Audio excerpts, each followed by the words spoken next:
Assalamualaikum warahmatullahi wabarakatuh. Salam sejahtera untuk kita semua. Om Swastiastu, Namo Buddhaya, salam kebajikan, Rahayu, dan Namaste. Kita kedatangan guru yang selalu kita rindukan, yang selalu kita nantikan, Bapak Wayan Mustika, dan malam hari ini kita akan berbicara tentang bahaya kemelekatan jiwa. So, mari kita khusyuk. Mari kita simak baik-baik, kita dengarkan baik-baik, kita buka hati kita yang senantiasa apa yang hendak disampaikan oleh Pak Wayan itu akan membawa selangkah menuju kesadaran yang lebih baik. Oke, tidak berpanjang lebar lagi, kita langsung sapa dulu guru kita, Bapak Wayan Mustika. Apa kabar, Pak Guru? Kabar baik, Kang Abu. Kabar baik, sehat Bapak ya? Sehat, alhamdulillah. Oke, terima kasih Pak Wayan. Selamat malam buat teman-teman yang bergabung malam ini. Juga yang ada di YouTube. Terima kasih sudah bergabung untuk belajar bersama, mendengar aliran pesan semesta buat kita menjalani kehidupan ini. Terima kasih banyak.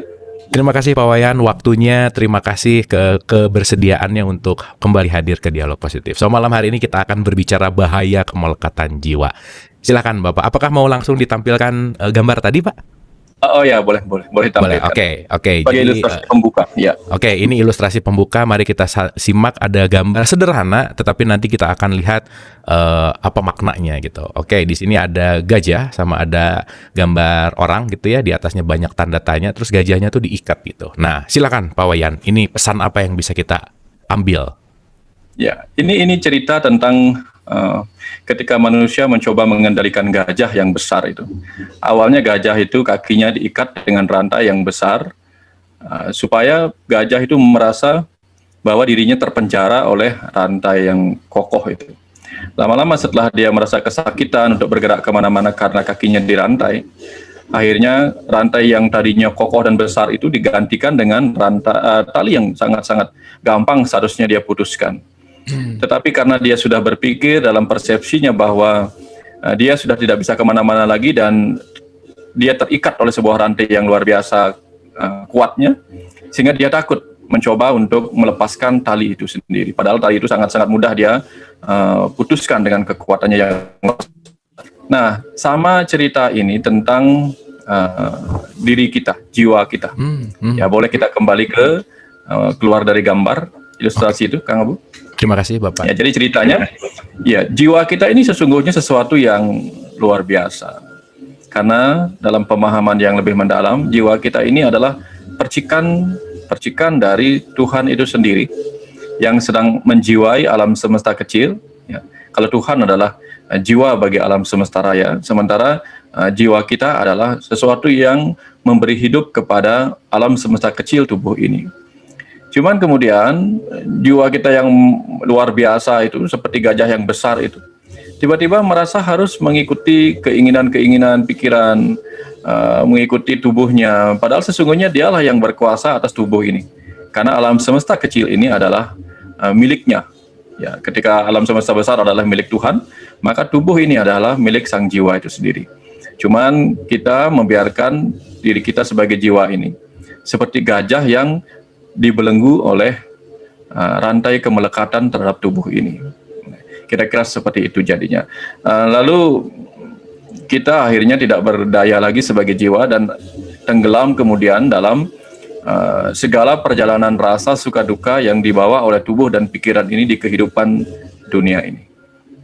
Itu kejadiannya. Sehingga ya banyaklah sekarang kita temukan tubuh yang menderita, batin yang menderita, pikiran yang dipenuhi kekecewaan, padahal jiwanya sendiri yang memberi hidup di dalam dirinya, yang ketika meninggalkan tubuh ini kita akan mati.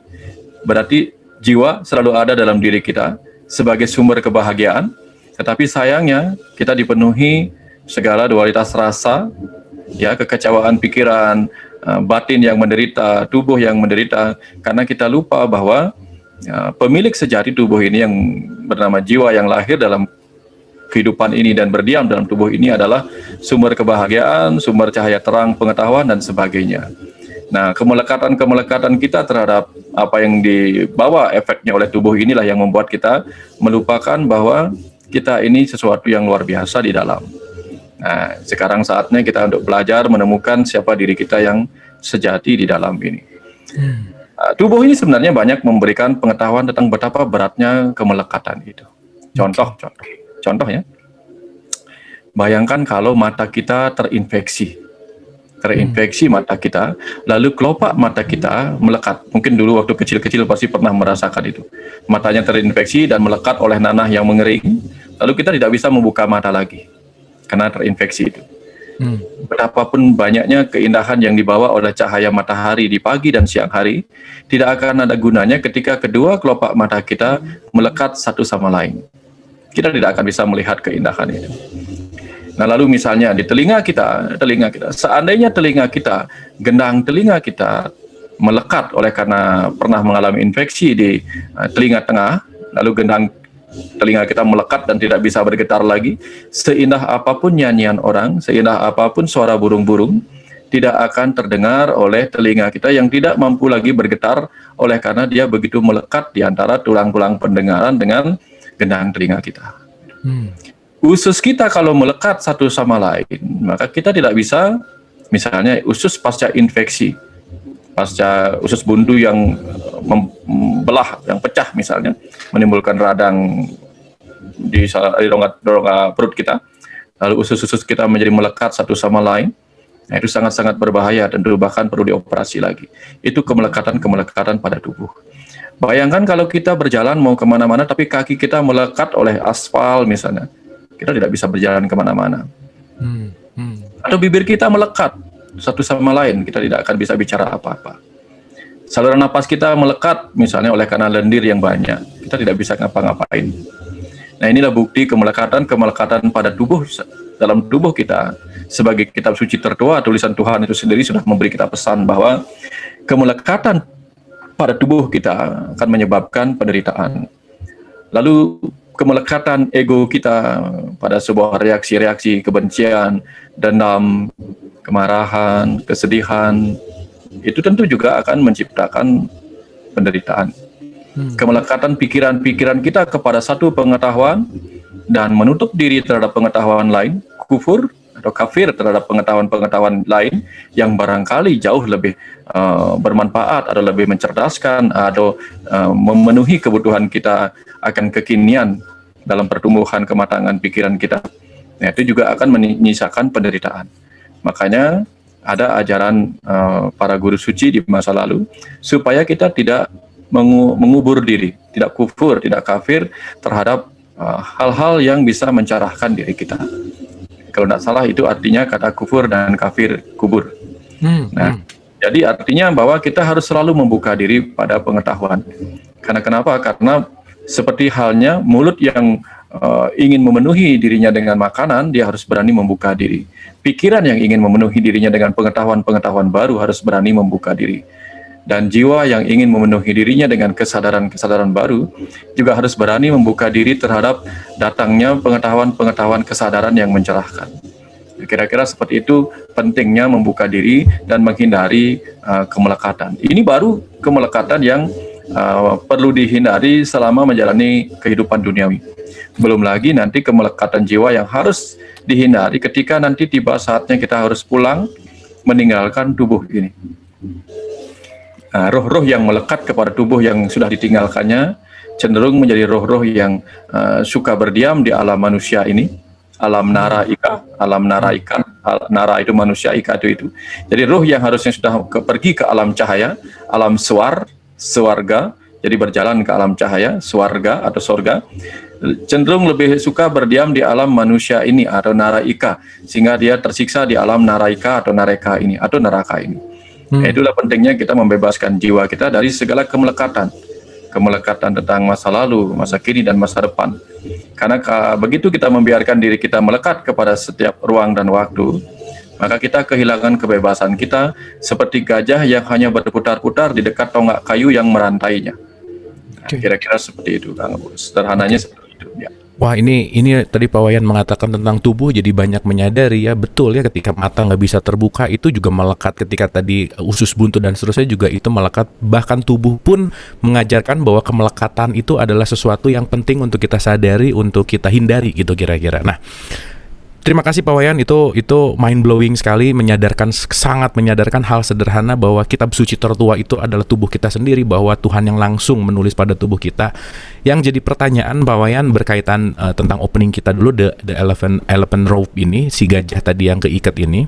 Pertanyaannya Pak, ketika kita tidak sadar bahwa kita seperti gajah itu, apa yang akan membuat kita sadar bahwa kita ini sebenarnya bebas gitu, dalam tanda petik. Sebenarnya kita bisa, kalau misalnya di depan ada jurang, kita takut, padahal ya memang jurangnya dalam, tetapi sebetulnya kita punya kemampuan untuk loncat ke jurang itu misalkan gitu Pak. Nah, gimana caranya kita bisa punya daya untuk melampaui keberanian kita untuk melakukan sesuatu yang lebih terbuka, untuk menyadari bahwa kita ini adalah bebas gitu Pak, dalam tanda petik. Silakan Pak.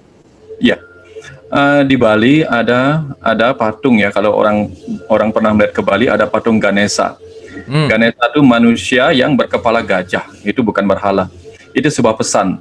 Manusia itu artinya manas itu pikiran, jadi manusia adalah pikiran yang berkepala gajah. Gajah itu simbolik dari kebijaksanaan dan kekuatan. Nah, kenapa gajah disebut kebijaksanaan? Karena gajah itu mampu memilah, ya, belalainya mampu mengambil dari debu yang paling kecil sampai pohon yang paling besar. Dan kemudian telinganya yang lebar itu mampu melihat dari kejauhan bahwa musim hujan akan datang apa tidak. Dan hidungnya yang belalainya yang panjang itu bisa mencium, bahkan mendengar suara gemericik air jauh di bawah sungai-sungai kering yang terbenam di bawah gurun pasir. Sehingga kemudian gajah seringkali dianggap sebagai hewan besar yang pionir di gurun pasir. Sehingga dialah yang kemudian menggali dengan gadingnya yang besar itu, yang runcing itu, menggali sumur untuk kehidupan hewan-hewan lain. Dia menggali sumur karena dia mampu membaui dan mendengar suara gemericik air yang tersembunyi di bawah gurun pasir yang kering itu di musim kemarau. Nah, kemampuan meramalkan masa depan dari kejauhan kapan hujan akan datang, kemampuannya mendengar berkilo-kilometer, artinya begitu pekanya telinganya mendengar sesuatu yang memberi manfaat bagi kehidupan banyak hewan di alam sana, menjadikan gajah itu sebagai hewan yang bijaksana, hewan yang kuat, bijaksana. Nah, pikiran manusia yang memiliki sifat-sifat seperti gajah disimbolkan sebagai Ganesha, Nah, kepada itulah orang-orang Bali diajarkan berlindung, tapi bukan kepada patungnya, tetapi kepada pesan bahwa berlindunglah kamu kepada kekuatan dan kebijaksanaan pikiranmu ketika menghadapi kehidupan ini. Jangan sampai pikiranmu yang kuat dan bijaksana itu seperti gajah yang terbelenggu oleh rantai itu sendiri. Nah, jadi bagaimana cara kita melepaskan itu, sadari bahwa kita adalah jiwa yang memiliki kecerdasan, kesadaran, dan kebijaksanaan yang luar biasa. Terkoneksilah ke dalam diri, terkoneksi. Jadi hubungi pikiran sadar, bawah sadar dan atas sadar kita untuk mendapatkan pengetahuan-pengetahuan itu. Ya, sayangnya pikiran sadar kita ini jarang atau bahkan malas menemui kecerdasan jiwa kita. Sehingga kadang-kadang terpaksa kecerdasan jiwa kita yang mengingatkan kita lewat mimpi. Atau kecerdasan tubuh kita yang merupakan kecerdasan bawah sadar kita mengingatkan kita lewat mimpi juga atau lewat perasaan-perasaan. Nah, ketika batin kita merasa tersakiti, ya, batin kita merasa tersakiti oleh apa yang kita tolak, sesungguhnya jiwa kita sedang berpesan, jangan ditolak, jangan ditolak. Dia berpesan kepada pikiran dan ego, jangan ditolak. Karena begitu kamu menolak itu, aku tersakiti. Demikian katanya. Kenapa kamu tidak boleh menolak dualitas di kehidupan ini? Karena itu bagian dari diri semestaku yang tak terbatas. Demikian kata jiwa. Sayangnya pikiran kita lebih suka hanya menerima apa yang dia sukai dan menolak apa yang tidak dia sukai. Sehingga muncullah rasa sakit oleh penolakan itu. Sementara jiwa ke sini untuk belajar menerima segala sesuatu sebagai bagian dari diri semestanya. Karena ketika kelak dia harus menyatu dengan Tuhan yang menciptakan segala dualitas kehidupan dalam kehidupan ini, maka jiwa itu harus belajar di alam semesta kecil yang dia tempati ini, belajar menerima segala dualitas yang dia lewati sepanjang perjalanan kehidupannya. Kira-kira seperti itu, Kang Abu. Jadi caranya adalah temukan kesejatian dari gajah dalam diri kita yang kuat dan bijaksana, dengan pikiran sadar kita yang tajam, itu adalah kekuatan, ya, yang bisa terkoneksi dengan kekuatan batin bawah sadar kita, atau terkoneksi dengan kecerdasan jiwa kita yang merupakan sumber kebijaksanaan. Nah itulah. Jadi manusia berkepala gajah. Jadi kepala kita ini, pikiran kita ini harus terkoneksi dengan kekuatan gajah itu, yaitu ada di batin bawah sadar kita, atau yang disebut dengan daya ajaib metafisik. Kemudian terhubung dengan kebijaksanaannya, yaitu yang bersumber pada kecerdasan jiwa kita, yang sering disebut sebagai guru sejati. Tapi jangan kata berbicara dengan bahasa-bahasa jiwa kita. Bahkan mendengar bahasa tubuh kita saja, kita sering melawan. Tubuh minta istirahat, kita melawan. Tubuh minta ini, ya kita melawan, dan sebagainya. Demikian Kang Abu kira-kira. Oke, itu tadi ada kalimat yang menarik sekali Pak Wayan. Terima kasih tentang gajah, itu maknanya luar biasa ternyata gitu ya. Ganesha itu maknanya, saya bahkan kuliah di ITB gitu baru ngerti banget bahwa Ganesha itu ya maksudnya simbol dari ini semua yang intinya adalah kebijaksanaan gitu, dan itu sangat jadi memahami banget gitu. Nah, cuman tadi ada kalimat yang sangat perlu saya pribadi pengen elaborasi lebih dalam Pak Wayan, bahwa jiwa hadir untuk belajar menerima gitu. Artinya hidup ini semuanya, kita ini di dalam hidup ini poinnya adalah menerima apapun yang terjadi dalam hidup gitu. Nah pertanyaannya adalah, kenapa ya Pak, udah jelas hidup untuk banyak menerima tetapi banyak penolakan di dalam hidup itu? Apa yang menyebabkan penolakan itu kira-kira Pak Wayan? Pengajaran dari orang tua kita, lingkungan kita. Anak-anak kecil mana pernah dia belajar menolak? Ya anak kecil misalnya lahir dengan tubuh berkulit putih. Pernahkah dia menolak ketika dia bertemu anak kecil lain yang berkulit hitam? Tidak pernah. Dia tidak pernah menolak suku lain, bangsa lain. Dia tidak pernah menolak berbicara dengan apapun, dengan pohon, dengan tumbuhan. Dia bermain dengan mereka. Dia bermain dengan hewan-hewan dan sebagainya. Kehidupanlah yang kemudian mengajarinya untuk menolak ini, menolak itu, dan sebagainya. Ya, karena apa? Karena ya itu tadi. Kita belajar dari pikiran sadar kita yang sebagian besar tidak dituntun oleh kecerdasan jiwa. Sehingga akhirnya pikiran-pikiran yang baru terlahir bersama tubuh-tubuh anak-anak itu kemudian mengikuti apa yang diajarkan oleh pikiran-pikiran yang tidak belajar kepada jiwanya sendiri. Kira-kira seperti itu Kang Abu. Jadi sekarang baru kita mencoba untuk sedikit demi sedikit belajar kepada jiwa kita untuk belajar menerima. Tentu saja yang sudah terbiasa menolak akan belajar agak berat ketika diharuskan belajar menerima. Tentu saja. Ya. Oke, berarti Pak Wayan, kalau kita berbicara knowledge, ilmu pengetahuan gitu, kita dari kecil mendapatkan knowledge pengetahuan, apakah knowledge itu sendiri bisa jadi kemelekatan yang justru kita banyak menolak hidup, Pak? Apakah begitu? Saya baru dengar knowledge. Knowledge itu pahami bahwa knowledge edge kan itu kan seperti tepi ya. Iya. Bahwa pahamilah bahwa tidak ada batas sebenarnya. Oke. Pahamilah bahwa sesungguhnya tidak ada batas dari knowledge itu sendiri, pengetahuan itu sendiri. Ya, know all, ya. Iya. Itu maksudnya adalah sesuatu yang tidak terbatas gitu ya, kira-kira ya. Ya. Pahamilah bahwa pengetahuan itu tidak terbatas. Sehingga ketika kita membatasi ini, kita ya kapan kita bisa menjadikan pikiran yang penuh berkah ini sebagai alat pengumpul ya. Pikiran kita ini kan hebatnya luar biasa. Berapa gigabyte, petabyte. Wow, jadi begitu banyak ya, banyak. Cuman sayang kita membatasi ya. Membatasi diri kita sendiri.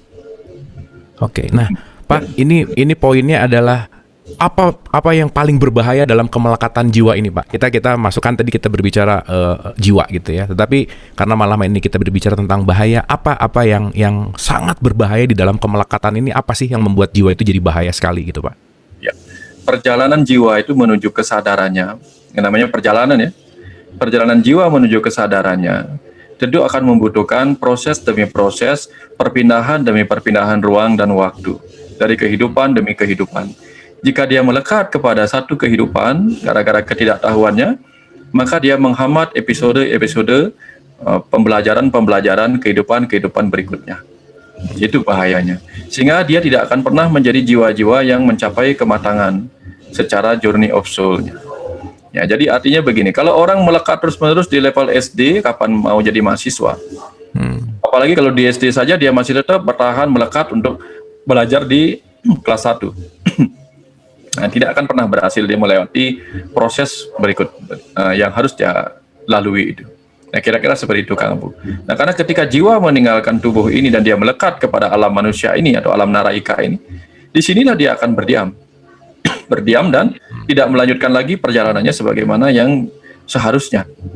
Jadi, sementara jiwa-jiwa yang matang, yang roh-roh tua itu sendiri, yang terlahir kembali dalam tubuh manusia yang baru, disitulah akan jelas sekali kita lihat roh-roh matang itu ketika datang ini pemahamannya jauh berbeda.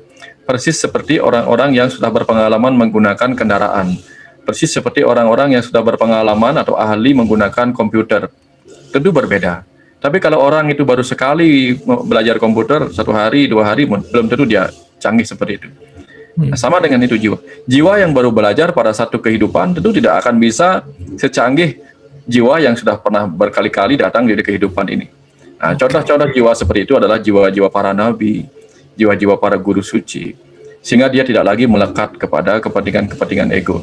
Karena begini, jiwa yang baru-baru pertama kali datang ke kehidupan ini dan baru belajar menggunakan mobil atau tubuh kendaraan ini, seringkali masih suka urusan kepuasan dan kebutuhan tubuhnya saja. Oke. Di kelahiran berikutnya berkali-kali itu kemudian setelah dia puas bagaimana menggunakan tubuh ini, baru dia belajar mengenali dan mengendalikan egonya. Berikutnya lagi baru dia belajar mengenali bagaimana menggunakan pikirannya. Berikutnya lagi baru dia belajar menggunakan perasaannya. Berikutnya lagi dia akan belajar menggunakan kesadarannya sebagai jiwa. Jadi orang-orang seperti yang datang malam ini di sini di ruangan ini atau yang menonton ini, yang tertarik untuk mempelajari hal-hal seperti ini, cenderung adalah jiwa-jiwa yang sudah matang, mendekati matang, dan sudah memiliki ketertarikan luar biasa untuk melampaui kesadaran egonya, melampaui kesadaran pikirannya, mulai mendekat kepada kesadaran jiwanya.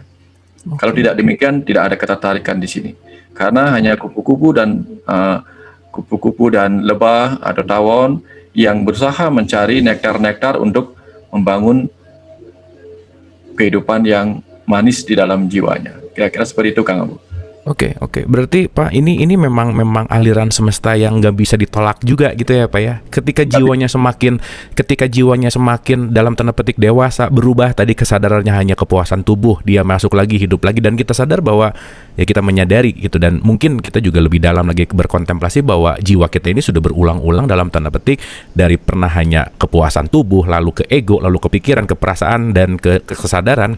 Maka semesta akan mengalirkan jalan bahwa ketika orang yang jiwanya di dalam kesadaran, dia akan dipertemukan lagi dengan orang-orang yang jiwanya di dalam kesadaran. Apakah seperti itu, Pak Wayan? Persis. Nah, itu setelah dia masuk suka untuk belajar pada kesadaran jiwanya sendiri, suatu ketika nanti dia akan belajar tentang kesadaran jiwa yang lebih besar, yaitu kesadaran Tuhan itu sendiri. Itu tidak boleh. Sama seperti siklus air, ya. Akan selalu tiba saatnya air itu menguap menjadi uap air, lalu berkembang menjadi awan yang putih, jadi awan yang hitam, kemudian tertiup angin, kemudian turun menjadi hujan atau embun dan sebagainya. Akan selalu demikian. Nah, sehingga itulah keabadian dari siklus alam semesta, siklus kesadaran itu sendiri. Nah, cuman masalahnya kita mau lama atau mau baru atau mau cepat, itu pilihan masing-masing. Cuman yang memilih untuk lama melampaui perjalanan ini ya tentu saja. Misalnya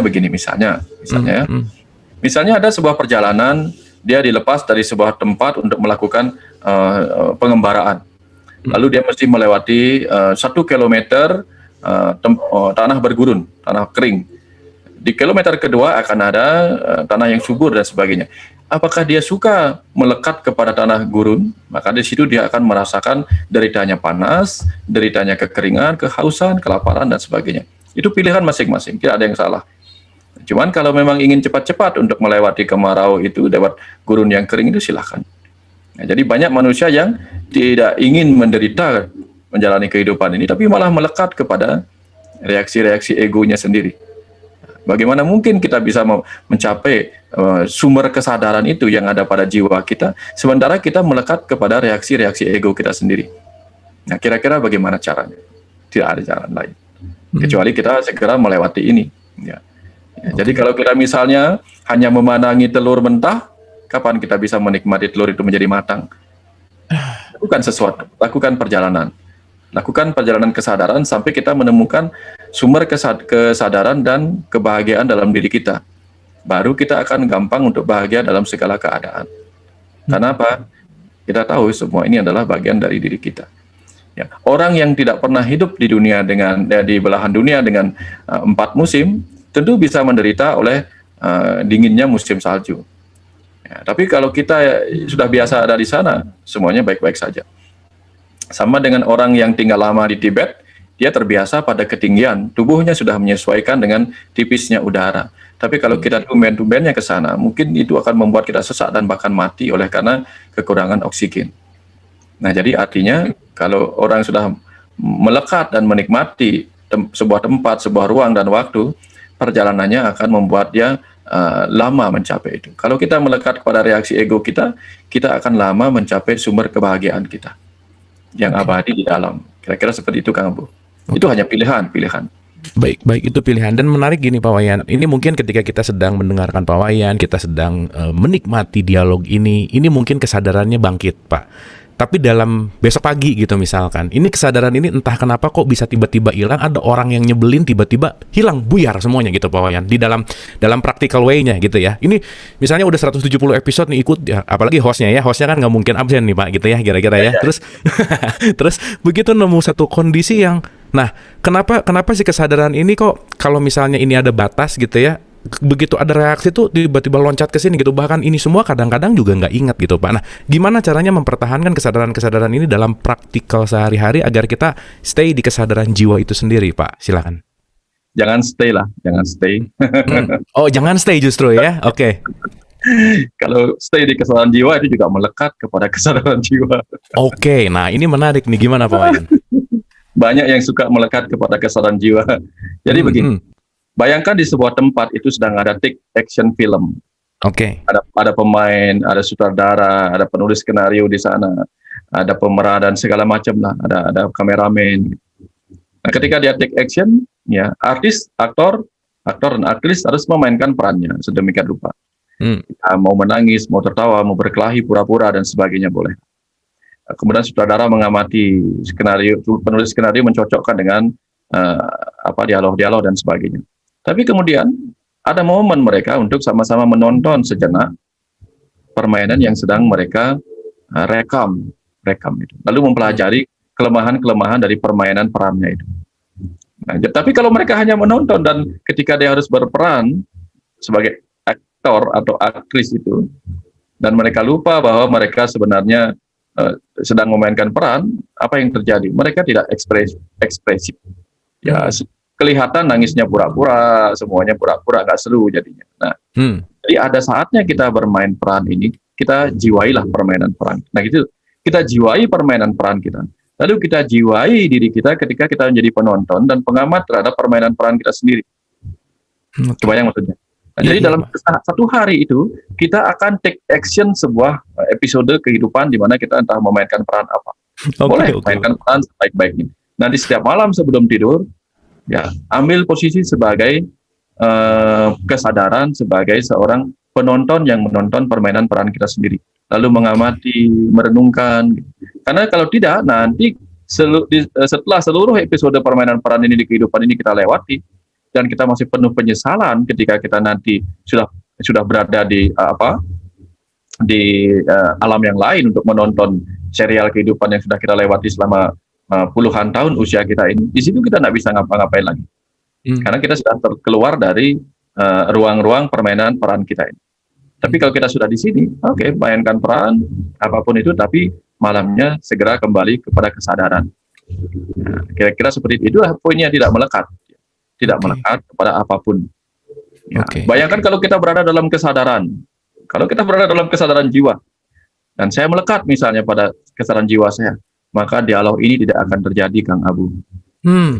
Bagaimana mungkin saya berbicara, membagikan pengetahuan kepada jiwa-jiwa yang di dalamnya adalah juga sudah memiliki kesadaran. Oke, Pak. Iya, iya, paham. Oke, justru dengan tidak melekat atau justru dengan mengalirkan itu tadi Bapak menarik sekali kalimatnya yang jadi saya sadar banget bahwa disitulah serunya ketika orang memerankan dengan dia menangis seperti menangis betulan. Disitulah kita bisa menikmati filmnya karena kita benar-benar memerankan dengan tulus gitu ya, Pak. Kira-kira ya, Pak ya. Ya, nanti sutradaranya nggak. Sutradara agungnya senang. Oke, you do yourself. Oke, Perannya sudah bagus, tapi jangan lupa, jangan melekat. Jangan. Takutnya nanti begitu dia sudah melekat kepada setelah selesai, sudah cut, adegan nangisnya cut, dia masih nangis juga. Nangis terus ya? Nangis terus. Oke, iya Pak, betul. Jadi ternyata stay di level, ya misalnya kan nggak mungkin juga seharian tuh damai, terus seharian tuh bahagia, terus karena justru ketika datangnya ada amarah, datang orang yang nyebelin apa dan lain-lain, oke Pak, itu saya akan ingat baik-baik bahwa begitu ada sesuatu yang menyebalkan, nah itu lagi si floor director lagi bilang action, itulah kira-kira ya Pak ya, do it, si perannya. Iya. Coba bayangkan pesan tubuh kita, Kang. Coba bayangkan pesan tubuh kita. Oke. Seandainya bibir kita ini melekat kepada sebuah rasa, sekali dia makan cabai, lalu setelah cabainya sudah tidak ada lagi, rasa pedasnya terus kerasa, dan dia melekat pada rasa itu. Bagus kan? Oke, Pak. Oke, semakin ngerti, Pak. Yes. Ya. Oke. Setelah makanannya berlalu, kemudian rasa itu hanya sebentar masih tersisa di sini, lalu kemudian pikiran menangkap, oh ternyata cabai ini rasanya pedas. Selesai sudah. Dia sudah dapat pengetahuannya, dia sudah dapat rasanya, jadi rasa ini namanya pedas, udah. Besok tinggal memilih, kalau tidak mau pedas jangan makan cabai, itu aja. Nah, tidak mungkinlah rasa cabai yang kemarin atau 3 tahun lalu itu masih terasa sampai sekarang. Oke. Tapi kalau sakit hati beda cerita, Pak. Dalam tanda petik ya, kalau sakit hati gimana, Pak? Gimana tuh, Pak? Nah, sama. Makanya kebanyakan kita, tubuh sudah mengajarkan demikian, pikiran yang tidak mau belajar pada tubuh sebagai kitab suci tertuanya sendiri. Betul kan? Okay. Yes. Ya. Kita tidak mau, kita bingung, Tuhan, tuntunlah hamba-Mu ke jalan yang benar. Sudah dituntun lewat tubuh, nggak belajar. Apalagi dituntun lewat jiwa, nggak pernah mendengar suara hati nurani. Dengan sederhana, tubuh sudah menunjukkan, tapi pikiran tidak membaca dengan kecerdasannya. Nah, sekarang kita belajar membaca itu. Jadi buku Dunia Tanpa Suara juga sudah mengajarkan bagaimana kita belajar membaca pesan-pesan tubuh kita. Karena tubuh kita adalah kitab suci yang ditulis oleh Tuhan itu sendiri untuk menjadi peta-peta perjalanan kita. Nah, sudah diberikan 2 mata dengan pesan kepada pikiran kita. Nanti belajar melihat segala sesuatu dari 2 sisi. Tabayun. Oke. Nah, walaupun dikasih 2 telinga, belajar mendengar dari 2 sisi. Ya, dikasih mulutnya bukan ke samping atas bawah, tetapi bibirnya bukan ke samping begini, ngomongnya bukan begini, tapi gini. Artinya apa? Jika kamu bicara, belajarlah menggabungkan bawah sama atas, duniawi sama surgawi. Jadi alam bawah sama alam atas. Belajar setiap kata-kata itu menyatukan kepentingan duniawi, rohani, jasmani, rohani, kepentingan di sini dan di alam sana. Kira-kira itu. Wah, banyak ini dalam banget, Pak. Oke, Pak, ini semakin menyadari bahwa apa yang keluar dari mulut aja itu pengaruh semestanya luar biasa banget gitu ya, Pak ya. Nah, jadi gini, Pak, saya agak cross sedikit nih. Kita bicara tentang soul. Ada statement soulmate gitu. Ada statement adalah soulmate. Kita akan selalu didatangkan soulmate terutama pasangan kita, nanti misalnya orang tua kita, adik kita, siapapun yang dekat dengan kita, itu adalah statementnya adalah satu soulmate. Nah, apakah orang-orang terdekat kita adalah guru yang terbaik untuk jiwa kita tetap bertumbuh, Pak? Apakah begitu? Kalau orang mau masuk kesadaran yang lebih dalam itu, kemanapun mengarah, disitulah guru. Kemanapun mengarah, disitulah guru. Ada guru yang mengajari kita kesabaran, orang-orangnya suka marah-marah. Ada guru yang mengajari kita pentingnya terang, mereka datang membawa kegelapan dalam hidup kita. Ada guru yang mengajari kita pentingnya kejujuran, mereka datang menipu kita. Seperti itu. Nah, jadi orang-orang yang datang dalam kehidupan kita dengan membawa hal-hal sebaliknya, sedang mengingatkan kita. Kopi yang pahit mengingatkan kita pentingnya gula yang manis. Kira-kira seperti itu, Kang Abu. Jadi kalau orang menyadari itu, setiap peristiwa adalah guru. Jadi kalau peristiwa dianggap sebagai masalah, ya peristiwa netral. Begitu peristiwa dianggap sebagai masalah, maka muncullah reaksi ego kita. Mau fight melawan masalah itu, atau flight melarikan diri dari masalah. Tapi begitu pikiran kita menangkapnya sebagai pelajaran, maka di situ akan terlihat guru-guru sedang datang mengajari. Dan begitu jiwa membaca sebagai pesan dari setiap peristiwa itu, di situ dia menyadari Tuhan sedang bicara lewat pesan-pesan yang harus dia baca dengan kecerdasan dan kesadaran. Kira-kira seperti itu, Kang. Sama dengan ketika tadi kita ngomongin mulut kita itu kata-katanya dijaga oleh gigi. Gigi ini keras. Artinya apa? Pagarilah kata-katamu dengan tegas. Jangan sampai jangan sampai keluarnya menyakiti. Sudah dipagari tapi ujung-ujungnya pagar makan tanaman. Lidah disakiti oleh gigi sehingga ujung-ujungnya lidah pun menyakiti keluar.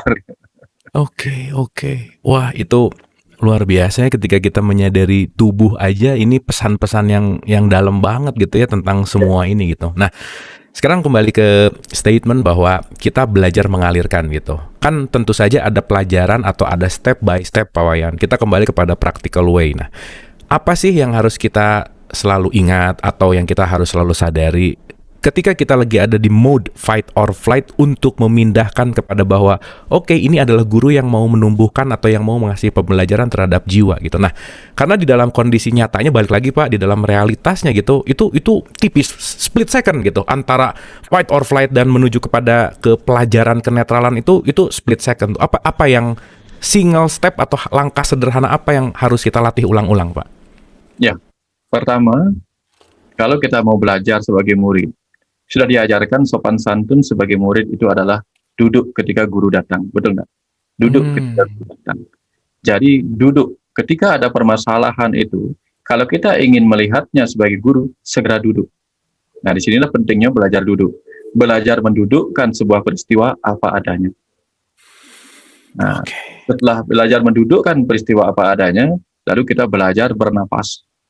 Jadi belajar bernapas, tarik napas, setelah kita duduk, tarik napas sejenak, supaya emosi kita menurun. Nah, ketika kita belajar mendudukkan masalah hanya pada tempatnya, kita akan belajar melihat secara objektif, bukan subjektif. Karena pelajaran itu kan objek pelajaran, bukan siapa yang mengajar, tapi apa yang diajarkan. Sayangnya kadang-kadang kita itu lebih suka subjektif, melihat siapa yang mengajar. Kalau tidak cocok, ya sudah. Bukan kita melihat apa yang diajarkannya. Nah, jadi kita tidak objektif lagi karena kita tidak berhasil mendudukkan pelajaran pada tempatnya. Jadi ketika ada sesuatu datang, ya belajar duduk. Bahasa Bali, duduk itu artinya memungut. Ya. Duduk itu artinya memungut. Jadi setelah kita belajar duduk, mendudukkan tubuh, mendudukkan permasalahan, soalnya kenapa kita harus duduk? Karena ketika kita duduk, mau lari bisa enggak? Nggak bisa. Mau melawan bisa enggak kalau kita duduk? Iya betul, nggak bisa juga ya. Jadi fight and flight akan diam ketika kita duduk. Ya, kita sudah melekat pada duduk kita sementara, melekat sementara. Tapi begitu orang itu berdiri, itu sudah bahasa tubuh. Kalau orang berdiri, jangan kata berdiri, maju selang sedikit saja tubuhnya condong ke depan, itu tanda-tanda dia sudah bosan dengan pelajaran itu. Kemudian dia ingin pergi melawan, atau entah mau melawan atau melarikan diri. Tapi kalau duduknya tegak begini, tanda-tanda dia tubuhnya sedang diajak untuk mempelajari masalah itu. Itu baru belajar duduk saja. Ya, ketika belajar duduk kan begini, pesannya berbeda. Tubuh akan mengerti. Oke, berarti tidak ada perlawanan. Lari tidak mungkin. Apalagi kalau duduknya sampai bersila. Bagaimana caranya bersila? Nggak mungkin. Melawan sambil duduk juga nggak bisa. Sehingga belajar duduk bersila atau belajar duduk dengan cara yang tepat sehingga apapun situasinya kita tidak akan mungkin fight or flight. Jadi ketika kita tidak mungkin or flight, berarti kita sedang berhadapan. Disitulah pikiran kita akan terangsang, terstimulasi untuk membaca itu sebagai pelajaran. Baru kita menggunakan pikiran. Tadinya kita menggunakan ego. Karena ada ingin fight or flight, begitu diam, otak reptil kita akan diam, kemudian muncullah otak mamalia kita, otak neokortek kita untuk melihat pelajaran-pelajaran apa di situ. Nah, begitu ketemu pelajarannya baru duduk. Duduknya apa? Duduk bahasa Bali. Umut. Ya. Apa yang bisa diambil, apa yang harus dibuang. Yang bisa diambil, yang harus dibuang. Itu duduk. Ya. Setelah itu baru kita akan memiliki kedudukan. Ya. Kedudukan apa? Kedudukan itu otoritas. Otoritas untuk bisa mengendalikan diri kita. Nah, baru kemudian jiwa kita memiliki tempat duduk. Maka tubuh ini akan menjadi tempat duduk bagi jiwa itu untuk menerima pesan-pesan dari guru agungnya, yaitu alam semesta yang dijiwai oleh sang sumber pengetahuan, yaitu Tuhan itu sendiri. Berat ya? Ini luar biasa sih Pak. Ini. Tapi kalau kelamaan duduk jadi berat betul Pak. Ini udah berat ya. Oke Pak, itu keren banget antara duduk, mendudukan, kedudukan itu wah itu betul ya. Makanya mungkin kalau kita mau melihat sikap meditasi misalkan, kenapa perlu duduk tegak dengan bersila, itu simbol dari bahwa kita memang menundukkan untuk ya udah menerima gitu, karena di dalam posisi duduk kita tidak bisa berlari, tidak bisa melawan, kita hanya bisa ya itu tadi, kita hanya bisa melihat dan menerima si objek itu sendiri gitu. Dan itu luar biasa Pak, filosofi duduk luar biasa. Saya jadi mengingat ada satu statement Nabi Muhammad yang mengatakan jika kamu sedang marah dalam keadaan berdiri maka duduklah gitu. Dan itu ternyata filosofisnya dalam sekali gitu. Itu luar biasa. Terima kasih Pak Wayan. Itu tentang duduk tuh luar. Oh iya, bahasa Balinya duduk tuh bahasa Balinya memungut, itu artinya gitu ya Pak ya? Pungut. Oke, jadi dia bisa Ambil. memungut yang mana sama yang mana gitu kira-kira. Oke, nah sekarang kan balik lagi nih Pak, kita ini lagi dalam pengolahan supaya si jiwa ini belajar gitu ya, bahwa ruh yang mendaging jadi manusia gitu. Nah, apa sih Pak bahaya kemelekatan jiwa ketika kita tidak sadari dalam kehidupan yang sekarang, for the next yang tadi Bapak sebut tentang naraika tadi, apakah akan kembali berputar di tempat yang sama dengan keadaan yang lebih burukkah, atau apa tuh yang akan terjadi dalam tanda petik ya, dalam tanda petik ini apa sih bahayanya for the next di kehidupan kita kalau kita tidak belajar hari ini gitu? Kira-kira gimana Pak Wayan? Jadi begini, setiap hari kita kan kalau di sekolah ada pelajaran yang akan terus bertambah. Kalau kita melekat pada ketidaktahuan akan setiap pelajaran yang seharusnya kita lewati, maka kita tidak akan bisa maju ke pelajaran berikutnya. Jadi kalau kita melekat kepada sebuah rasa, ya, melekat, kita tidak akan bisa menikmati rasa yang lain. Oke. Sama, jiwa yang tidak bisa melewati pelajaran pengetahuan dan rasa yang ada saat ini, di kehidupan saat ini, maka dia akan kembali lagi untuk mengalami rasa yang sama. Hanya untuk memahami. Nah, samalah dengan kalau kita makan. Kalau kita sudah terbiasa makan nasi putih saja, lalu kita melekat dan tidak ingin makan yang lain, maka kita tidak akan pernah mencicipi rasa-rasa yang lain. Bahkan nasi goreng pun, kita suka kan? Nasi goreng ala ini, hanya untuk mencicipi semua rasa. Bayangkan kalau kita hanya melekat pada satu nasi goreng ala si A, kita tidak akan pernah mengalami bagaimana mencicipi rasa yang lain. Sementara semesta ini, kehidupan di semesta ini diciptakan sebagai art and science. Ada art, yaitu yang memberikan kita cita rasa, art and science. Jadi ada seni, tarian, ada nyanyian, ada musik, itu semua art yang diciptakan untuk kita menikmati segala rasa yang diciptakan oleh sang pencipta itu sendiri. Lalu begitu kita kupas art itu, ada sains di sana. Coba lihat setiap pemandangan yang kita lihat. Setiap pemandangan itu kalau kita kupas, itu ada sains di dalamnya. Contoh bunga saja. Bunga, yang bunga merah di pojok sini. Bunga. Itu art. Itu bunganya indah, kata-katanya indah. Tapi begitu kita kupas, itu akan ketemu pengetahuan. Bagaimana bunga itu bisa berwarna merah? Siapa yang membuat atau mewarnai bunga itu sepanjang malam sampai pagi hari? Dan kenapa dia bisa berwarna merah?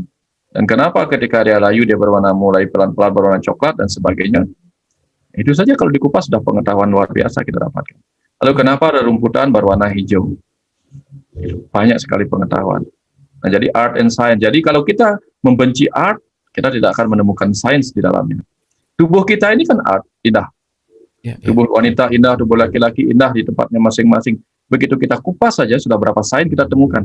Berapa ajaran pengetahuan spiritual yang kita temukan pada keindahan ini. Ya, kira-kira seperti itu. Jadi kalau kita melekat pada satu pelajaran-pelajaran dan tidak mau melewatinya, maka kita tidak akan menemukan perjalanan yang lebih cepat menuju kematangan jiwa kita. Apalagi kalau melekat kepada pelajaran-pelajaran ego saja, bagaimana mungkin jiwa akan menemukan pelajaran bagi dirinya sebagai jiwa. Nah, anggaplah begini, seorang murid SD bercita-cita menjadi dokter. Tapi kalau dia terus-menerus ada di level-level SD, kapan dia akan mencapai ilmu kedokterannya dan menjadi dokter? Perjalanan jiwa seseorang itu ingin terus-menerus untuk pulang kepada kesadarannya sebagai Tuhan. Dia ingin berada di sisi Tuhan, ada yang mengajarkan ingin bersatu dengan Tuhan. Bagaimana dia akan bisa bersatu dengan Tuhan atau berada di sisi Tuhan kalau dia tidak pernah mempelajari pelajaran-pelajaran tentang kesadaran Tuhan dan kesadarannya sebagai jiwa yang itu. Sementara dia masih melekat kepada pengetahuan egonya. Belum pengetahuan, baru reaksi-reaksi ego dalam kehidupan ini. Kira-kira itulah bahayanya. Bahayanya apa? Cita-citanya untuk menyatu dengan Tuhan, berada di sisi Tuhan akan sulit. Karena apa? Ternyata di sana itu susahnya luar biasa. Susahnya luar biasa. Di balik susah juga ada kesenangan tentu. Iya. Ini menarik sekali, Pak. Jelek, ini mind blowing ya, bukan hanya main aja sih, tapi saya rasa kita semua merasakan gitu ya, ada sesuatu di dalam yang nggak tahu tuh, teriak-teriak dalam tanda petik, oh ya gitulah, kira-kira ada sesuatu yang jadi semakin yakin, jadi semakin menyadari. Nah, ini ada menarik, Pak. Mungkin ini hanya satu percikan komentar di YouTube. Ini menariknya begini, Pak. Ada komentarnya begini, simpel tapi ini menarik gitu. Mencoba mengalah tapi malah semakin menjadi-jadi gitu, Pak. Antara mengalah dan pasrah dan duduk tadi kalau dikaitkan gimana tuh? Kadang ketika saya pasrah justru malah orang misalkan yang jadi benci atau apa jadi semakin menjadi-jadi. Nah, ini gimana kaitannya, Pak Wayan? Itu mengalah apa putus asa? Oke. Nah, itu mungkin yang komentar di YouTube menarik ini kalimatnya, itu mengalah atau putus asa, gimana Pak? Ya begini. Ada beberapa orang yang mengatakan, oke, aku ikhlas menerima apapun, tapi sebenarnya dia belum ikhlas, hanya mengikhlaskan. Itu kan kadang-kadang orang flight itu kan juga mengalah. Orang flight kan mengalah. Ya, dia pergi membawa kemarahannya karena dia tidak mampu melawan. Ya. Tapi ada orang yang mengalah. Nanti rasakan suatu ketika. Rasakan. Misalnya ya. Kang Abu Marlu tahu 2 kali 2 sama dengan 4. Iya. Tahu kan? Lalu tiba-tiba Kang Abu Marlu mengajak didebat oleh orang yang mengatakan, enggak, 2 kali 2 sama dengan 5. Dia terus-menerus berdebat. Lalu Kang Abu Marlu mengalah apa bagaimana? Ketika Abu Marlu memilih diam, itu mengalah apa di dalamnya ketawa? Nah, itu tergantung sih, Pak. Tergantung sikon, Pak. Ya. Jadi kita tahu bahwa dia tidak tahu. Iya. Kita tahu bahwa dia tidak tahu, kita hanya diam. Ya, itu bukan mengalah. Karena apa? Orang mengalah itu kan masih ingin menang. Sementara orang yang dalam kesadaran, dia tidak pernah merasa mengalah. Karena apa? Karena dia juga tidak ingin merasa menang. Kebayang maksudnya? Kebayang, Pak. Kebayang. Karena ya seperti Tuhan dong mengalah. Tuhan mengalah. Sering mengalah sama kita. Misalnya apa? Begitu datang musim kemarau, kita minta hujan. Begitu datang musim hujan, kita minta kering karena ada hajatan. Tuhan diam saja. Apakah Tuhan mengalah dengan diamnya? Tidak. Karena Tuhan tahu. Tahu. Nah, jadi diamnya orang yang tahu beda dengan diamnya orang yang tidak tahu. Jadi orang yang mengalah itu sesungguhnya dia masih merasa ingin menang. Karena kalah dan menang hanya ada dalam pertempuran. Tapi orang yang memiliki kesadaran, dia tidak ingin mengalah ataupun tidak ingin memenangkan. Karena dia hanya ingin membiarkan orang itu berada, oke, dia belum sini. Lalu misalnya begini. Kang Abu ingin memberikan saya makanan. Akhirnya saya bilang, saya nggak mau makan. Karena saya masih kenyang. Lalu Kang Abu diam.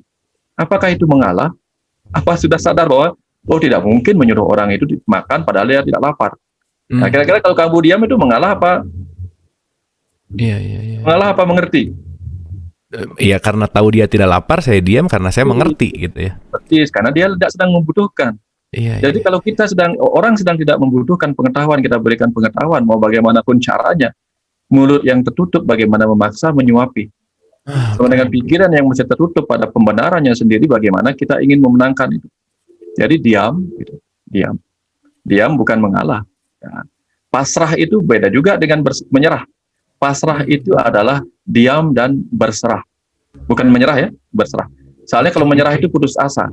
Kalau pasrah itu adalah sebuah tindakan ketika apa yang sudah kita lakukan yang terbaik, lalu menyerahkan sisanya kepada kuasa yang lebih besar. Itu yang namanya pasrah. Pasrah, diam dan berserah. Karena sudah bukan tugas kita lagi. Sama dengan kita makan. Dengan lembut kita mengunyah, dengan gigi, dengan segala macam. Setelah dia masuk makanan ke lambung kita, nah di situ kita pasrah.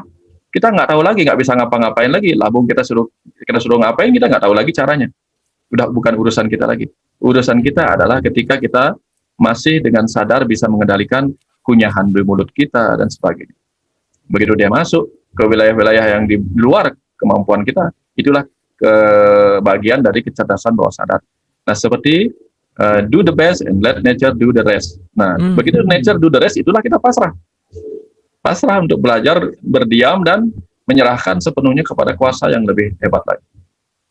Seperti kita sudah membentangkan panah yang kita bidik sebaik-baiknya menuju target, lalu kita lepaskan.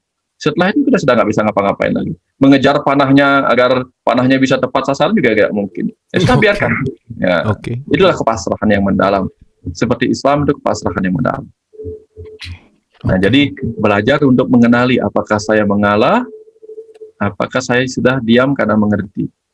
Kalau kita mengalah, berarti kita berharap ini adalah kemenangan yang tertunda. Suatu ketika akan saya balas. Itu ciri-ciri orang yang mengalah. Dia akan mencari kesempatan untuk membalas kekalahannya untuk mencapai kemenangan. Sementara kalau orang sudah mengerti, dia diam untuk mengamati pelajaran apa yang datang. Begitu dia mendapatkan pemahamannya, itulah kemenangan sejati. Karena seorang pelajar kehidupan, kemenangannya adalah ketika dia mendapatkan pemahaman atas pelajaran itu. Dia mengalah, kekalahannya adalah ketika dia tidak menemukan pelajaran atau jawaban yang tersembunyi dalam pelajarannya. Ya, kekalahan seorang murid adalah ketika dia tidak paham pada pelajarannya. Beda kekalahan dengan mengalah. Mengalah adalah orang yang melarikan diri dari pelajaran itu. Kebayang ya, Kang Abu ya? Iya. Oke, Pak. Oke, Pak. Ya. Tapi saya sedikit mau curhat nih, Pak. Ini karena berbicara menang atau kalah gitu ya, saya mohon pandangan Pak Wayan gitu. Dalam 10 tahun terakhir ini hidup saya tuh penuh dengan kompetisi gitu, Pak. Jadi ikut ini pengen menang apa dan seterusnya gitu. Tetapi ada tarikan-tarikan yang karena berbicara menang kalah gitu, Pak. Dalam beberapa tahun belakangan ini saya tuh tidak pernah merasa menang. Dan juga sekaligus tidak pernah merasa kalah gitu. Karena saya tidak terlibat lagi dalam kompetisi-kompetisi itu gitu, Pak. Karena saya tidak menjadikan ini semua kompetisi harus lebih baik, harus lebih banyak followersnya, harus lebih apa. Itu secara natural tuh entah kenapa jadi merasakan seperti ini gitu, Pak. Dan yang menarik adalah ketika saya melepaskan diri dari berkompetisi gitu, dan saya selalu mengatakan less competition more collaboration gitu misalkan, dan saya jadi merasa bahwa saya nggak bisa ngerasa menang dan saya tidak bisa merasa kalah karena saya nggak pernah berkompetisi dalam apapun dalam hidup gitu intinya. Nah, dan mungkin itu ketika Bapak tadi berbicara bahwa kalimat mengalah itu saya baru sadar detik tadi bahwa iya ya, selama ini dengan kata mengalah yang selalu dikatakan bahwa udah kamu ngalah aja, ternyata dalam kalimat mengalah itu ada kata-kata bahwa ada keinginan-keinginan yang justru malah pengen menang gitu. Nah, gimana pandangan Pak Wayan tentang perjalanan ini menurut Bapak gimana, Pak? Hebat, makasih Kang Abu. Membuat saya harus menyampaikan sesuatu yang belum pernah saya sampaikan. Dulu di masa kita sebagai sperma, kita berkompetisi dengan 200 juta sel sperma lain. Kita berkompetisi dengan 200 juta sel sperma lain untuk memenangkan sel telur yang dikirim pada ibu. Ya mungkin kita menjadi juara dari kompetisi melawan 200 juta sel sperma. Ingat ya, 200 juta, rata-rata 200 juta. Dan kita menang, berarti kita adalah satu yang mengalahkan 200 juta. Tapi tetap saja kita adalah satu sperma, satu sel yang merebut satu sel telur. Satu sel mengalahkan 200 juta sel sperma lain. Dan begitu kita berhasil memenangkan sel telur itu, tahu enggak, Kang Abu? Berapa kali kemudian kita berkembang dari 1 menjadi 2, 2 menjadi 4, dan seterusnya. Dan kita kemudian menjadi 100 triliun sel. Oke. Ketika kita berhenti dan berkolaborasi dengan sel telur ibu, kita berkembang menjadi, ada yang bilang 50 triliun, ada yang bilang 100 triliun sel. Yang tadinya ketika kita berkompetisi, kita hanya berhasil mengalahkan 200 juta sel yang lain. Tapi kita tetap menjadi sel yang sendirian. Ya, begitu kita berkolaborasi, kita menjadi 100 triliun sel yang sama DNA-nya. Kebayang? Yeah. That's it what happened to you. That's it what happened to us. Kita akan terus berkembang ketika kita berhenti berkompetisi dan berkolaborasi dengan tubuh dan jiwa kita. Bayang. Iya Pak. Terima Ya. kasih Pak. Terima kasih. Ya. Oke, ini luar biasa ya. Pasrah, ini kalimat-kalimat hari-hari yang sederhana gitu ya. Sederhana yang sering diucapkan, yang sering disampaikan mungkin, yang mungkin sering dinasihatkan gitu. Bahwa kadang-kadang menasihati itu tercover dengan kata-kata yang indah, tapi ada pemaksaan di situ. Sama seperti mengalah, ada keinginan untuk menang, dan itu luar biasa Pak. Itu luar biasa banget. Hatur nuhun Pak Wayan, speechless. Itu luar biasa, mind blowing juga, membuat yang di dalam lebih ya susah diceritain Pak. Terima kasih banyak, luar biasa. Oke, kembali lagi ke kemelekatan jiwa ini Pak. So sebelum kita ke Q&A, saya rasa malam hari ini banyak sekali yang mau berdiskusi, dan ini udah ada pertanyaan-pertanyaan yang masuk Pak. Sebelum nanti ada pertanyaan berikutnya, simple way, tips and tricks yang bisa kita lakukan as soon as possible untuk kita tidak melekat Pak gitu. Gimana tips and tricksnya? Silakan. Maaf Kang, Bu, diulang. Oke, simple tips and tricks supaya kita tidak masuk ke zona danger, bahaya kemelekatan jiwa ini yang perlu kita amati, perlu kita waspadai, perlu kita sadari. Practical simple way untuk ya itu tadi, kita selamat dari ini gitu kira-kira Pak. Silakan. Ya. Tubuh kita ini adalah 60% air, 60-70%, bahkan 80% air. Otak kita yang dipenuhi oleh pemikiran ini juga dibentuk 70% oleh air. Dan sifat-sifat jiwa kita juga mengalir. Jadi supaya tidak melekat, belajar untuk mengalir. Mengalir bersama setiap pelajaran. Jika ada pelajaran yang tidak kita pahami, diskusikan, tanyakan, sehingga kita bisa melewati pelajaran itu untuk mengalir ke pelajaran berikutnya. Jadi selama kita masih membiarkan diri kita terguncang kepada sebuah rasa, sebuah pelajaran di momen saat ini, segera sadari, inilah yang disebut dengan eling dan waspada. Waspada bahwa ada setiap pelajaran di balik setiap peristiwa. Eling bahwa setiap hal yang menjadi pelajaran dalam kehidupan kita adalah pelajaran-pelajaran yang dulu belum pernah kita lewati, belum pernah berhasil kita pahami, sehingga segera mencari pemahaman terhadap pelajaran-pelajaran itu. Nah, ini tip and trick, eling dan waspada, sehingga kita tidak melekat. Ya, ciri-ciri ya. Ciri-ciri kita sedang melekat pada sesuatu adalah kita menderita. Ya, kita melekat, kita menderita. Karena seperti kita melekat, apapun melekat, mata melekat, kita menderita. Ya seperti tangan kita kena lem lah, kalau kena lem kan melekat. Rasa sakit. Ya, karena kemelekatan membuat kita takut kehilangan. Kira-kira seperti itu kan. Oke, terima kasih Pak. Jadi once ada rasa menderita, sadarilah bahwa di situ ada kemelekatan yang perlu kita sadari untuk membebaskan dan mengalirkan. Terima kasih Pak. Banyak pertanyaan yang masih pengen saya sampaikan, tetapi kita teman-teman seperti biasa yang ada di YouTube, yang ada di Zoom, boleh raise hand, boleh chat, silakan untuk berinteraksi dengan Pak Wayan. Ini malam hari ini seperti biasa ya, super mind blowing, dan nggak tahu nih di dalamnya. Kalau bisa teriak-teriak lari-lari, ini teriak-teriak lari-lari Pak, ini luar biasa Pak. Ada yang wah, pokoknya terima kasih Pak, ada sesuatu yang sangat bertumbuh di dalam. Oke, saya ke Bapak Ida Bagus Trisna Suwelagiri. Oh, ini pertanyaannya cukup detail gitu. Nah, mungkin mohon direspon sebelum nanti kita ke raise hand sebentar lagi ya. Mohon maaf Guru Wayan Mustika, saya pernah mendengar kemelekatan itu dikatakan awal dari kemelaratan. Untuk melepas kemelekatan itu dikatakan ia perlu diledakkan katanya Pak. Zen adalah salah satu caranya, samadhi atau meditasi. Dalam sejarahnya ajaran Zen ini berasal dari India, tumbuh di negeri Cina, berbunga di Jepang. Bagaimanakah menurut Guru Wayan Mustika terkait hal ini? Apa komentar dan atau apa pencerahan Pak Wayan terhadap pertanyaan Pak Ida Bagus Trisna ini? Silakan Pak Wayan. Ya, kembali ke cerita gajah tadi. Ketika gajahnya baik-baik saja dirantai, kemudian rantainya diganti pelan-pelan menjadi tali yang bahkan dengan mudah dia putuskan, dia tetap saja melekat karena dia menganggap itu adalah rantai yang kuat, padahal itu hanya tali. Tapi kapan dia akhirnya berhasil menyadari bahwa sesungguhnya itu hanyalah tali? Kapan itu dia meledak kemarahannya, dan gajah itu ngamuk.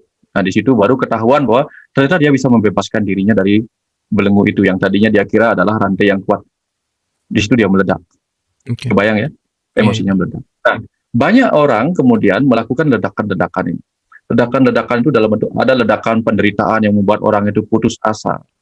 Ya, makanya ada fase-fase yang disebut dalam ilmu psikologi itu. Ketika orang itu awal-awal dia biasanya mengalami 5 fase itu. Ketika peristiwa itu sesuatu yang tidak menyenangkan, dia denial, menyangkal bahwa itu sebuah peristiwa yang memang menjadi kenyataan. Ketika dia sadar bahwa itu adalah kenyataan, dia anger, marah-marah pada peristiwa itu. Kenapa ini terjadi padaku? Dan sebagainya, dan sebagainya. Lalu kemudian ketika dia sadar bahwa itu sesuatu yang harus dia hadapi, dia mencoba bargaining. Masih mencoba untuk fight, ya, masih mencoba untuk fight bargaining. Akhirnya mencoba untuk menyelesaikan dan mengubah keadaan itu menjadi sesuai dengan keinginannya. Akhirnya dia mencapai yang keempat itu, flight, melarikan diri, mengasingkan diri sampai depresi. Nah, baru kemudian dia masuk fase terakhir kalau dia sukses dalam perenungan di fase depresi itu, dia masuk ke fase acceptance, penerimaan. Nah, di fase penerimaan inilah sering muncul pencerahan. Nah, fase penerimaan itu berarti fase depresi itu adalah ledakan daripada semuanya. Ledakan itu kan membuat dia menjauh. Melarikan diri juga menjauh. Flight juga menjauh. Kalau fight dia mendekat, tapi mendekat untuk berbenturan. Flight itu kadang-kadang adalah berlari menjauh, tapi berlari menjauh untuk apa? Untuk bunuh diri atau untuk pergi merenung. Nah, ada fase-fase di masa lalu di mana orang-orang meledakkan dirinya sehingga dia menjauhkan dirinya seketika dari kemelekatan itu. Di Jepang ada orang-orang pengusaha besar, dia melepaskan dirinya sedemikian rupa dari harta kekayaan yang dia kumpulkan. Dia tinggalkan semua itu dengan tanpa memikirkan apa-apa lagi, dan dia pergi belajar kepada guru-guru Zen, guru-guru ini, kemudian di situ dia menjadi bebas dari kemelekatan itu. Di Bali ledakan-ledakan seperti itu diajarkan. Makanya ketika orang Bali itu membuat upacara kematian, dia membuat upacara kematiannya begitu mewah. Ya, untuk apa? Untuk meledakkan dirinya dari kemelekatan terhadap kemewahan itu. Dia bikin namanya bubur atau wadah. Jadi yang diusung rame-rame ke itu biayanya lumayan mahal. Ada keindahan di situ, ada uang, biaya dan sebagainya. Lalu dibakar sedemikian rupa. Nah, kemudian orang Bali mengadakan upacara yang besar juga latihan untuk tidak melekat kepada apapun. Uangnya kemudian mengalir sebagai perputaran ekonomi, kemudian itu menjadi sebagian menjadi hanya sisa-sisanya, sisa-sisa upacara menjadi sampah. Tapi dia tidak diajarkan untuk tidak melekat kepada bahwa itu adalah uang yang dia kumpulkan. Ya. Semua ledakan-ledakan ini belajar seperti itu. Di Tibet konon katanya ada orang dilatih untuk menggunakan biji-biji warna-warni atau barangkali pasir warna-warni untuk menciptakan lukisan-lukisan mandala yang begitu indah. Yang bentuk mandala. Setelah jadi keindahan itu langsung habis itu dia hancurkan lagi. Itu ledakan pembebasan dari kemelekatan. Nah, kematian itu sendiri adalah ledakan. Ledakan itu kan perpisahan yang cepat. Ledakan adalah perpisahan yang cepat. Nah, dan seperti itulah kira-kira ledakan itu. Ya. Jadi ada orang yang sulit melakukan pencerahan itu ketika dia ada keraguan. Kalau begini bagaimana? Kalau begini bagaimana? Nah, kalau di ajaran-ajaran orang-orang dulu itu mereka berani meninggalkan harta duniawinya. Begitu tiba saatnya dia menua, dia tinggalkan itu dan pergi ke tengah hutan. Jadi dia nggak urus lagi urusan politik.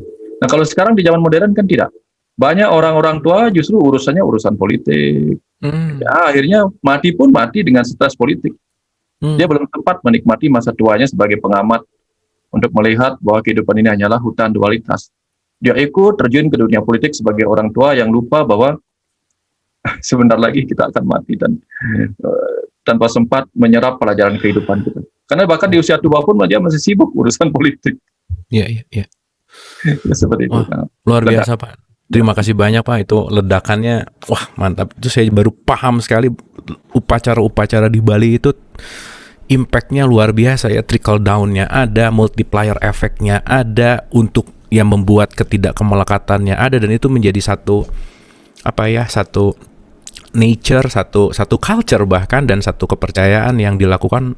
Intinya adalah itu tadi, topik kita malam hari ini adalah bahaya kemelekatan itu datang dari culture-culture yang datang di dalam keseharian di masyarakat Bali, dan itu jujur saya baru paham malam hari ini. Terima kasih Pak Wayan.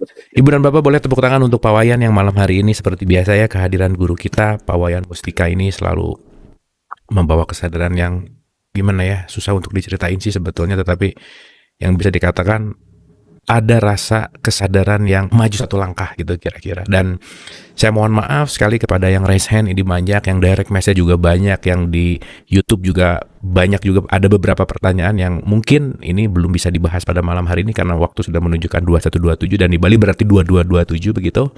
Dan kini tiba saatnya kita akan mendengarkan pesan semesta yang akan dialirkan oleh Pak Wayan Mustika. Kepada Bapak Wayan silahkan. Silakan hening sejenak supaya kita bisa mendengarkan aliran pesan yang akan kita terima sebagai bekal perjalanan hidup kita melewati hari demi hari ke masa depan. Tarik napas sejenak, rasakan penyatuan kita dengan Tuhan sebagai sang waktu yang masih mengizinkan kita bersamanya di kehidupan ini. Rasakan kita menyatu dengannya sebagai ibu yang hadir sebagai tubuh ini yang masih memberi ruang kepada kita untuk menikmati kehidupan ini di dalam tubuh ini. Dan dengarkan baik-baik pesan yang hadir. Wahai para jiwa yang hadir di kehidupan ini, berdiam dalam tubuh manusia untuk melewati perjalanan suka duka kehidupan ini. Kenalilah bahwa tubuhmu bukanlah penjara. Ia hanya kendaraan untuk kau gunakan melewati perjalanan kehidupan yang penuh suka duka ini. Melekat kepada tubuh ini bukanlah pilihan yang bijak.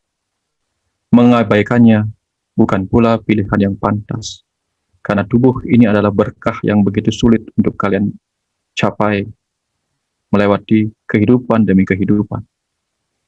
Menjadikan tubuh ini penjara bagi jiwamu juga hanya akan membuatmu merasa dipenuhi penderitaan, merasa terpenjara dan tertekan oleh hal-hal yang tidak lagi kamu bisa lakukan sebagai jiwa di dalamnya.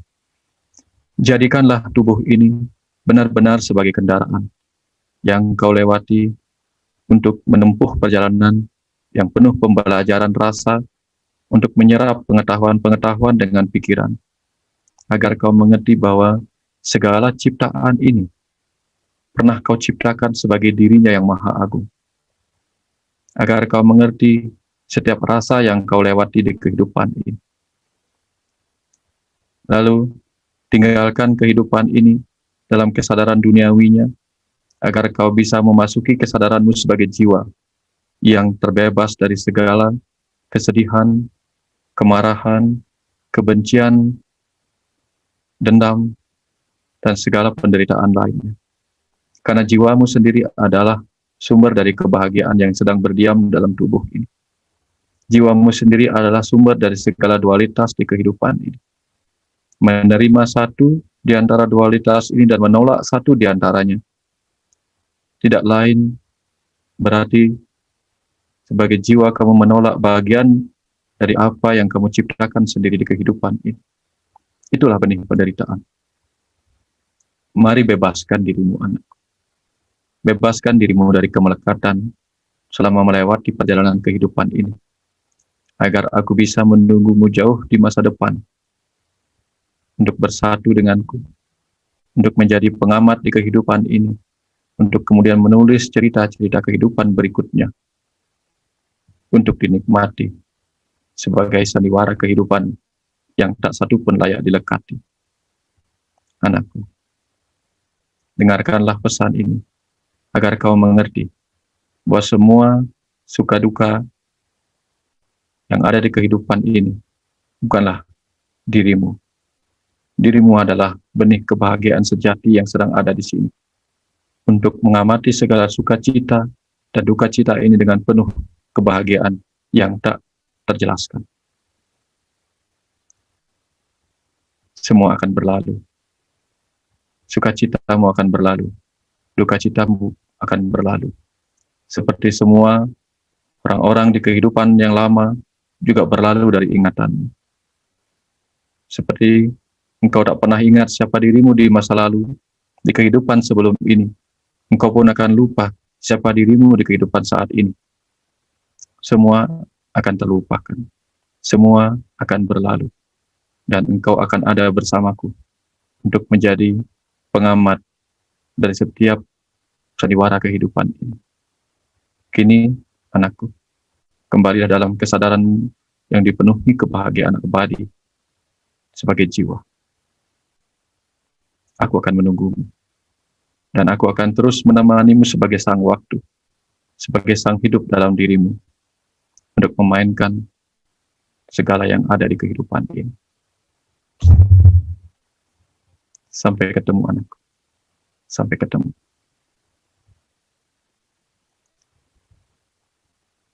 Terima kasih. Terima kasih pada jiwa semua. Baik, terima kasih Pak Wayan. Luar biasa. Terima kasih Pak Wayan. Ibu dan Bapak sahabat Dialog Positif dimanapun berada, mari kita bersyukur, sesyukur-syukurnya malam hari ini. Banyak pencerahan, banyak hal yang kita dapat tentunya, dan banyak hal yang tidak bisa diucapkan dengan kata-kata. Tapi poinnya adalah semua akan berlalu. Boleh tepuk tangan untuk Pak Wayan, luar biasa. Terima kasih banyak Pak Wayan. Jangan bosan-bosan untuk hadir ke Dialog Positif. Kami selalu senantiasa menunggu pencerahan-pencerahan Bapak. Sekali lagi, terima kasih untuk Pak Wayan. Dengan akhir pesan semesta yang dialirkan oleh Pak Wayan, berakhir juga episode 171 malam hari ini. Terima kasih atas perhatiannya. Mohon maaf lahir dan batin. Wabillahi taufiq wal hidayah. Assalamualaikum warahmatullahi wabarakatuh.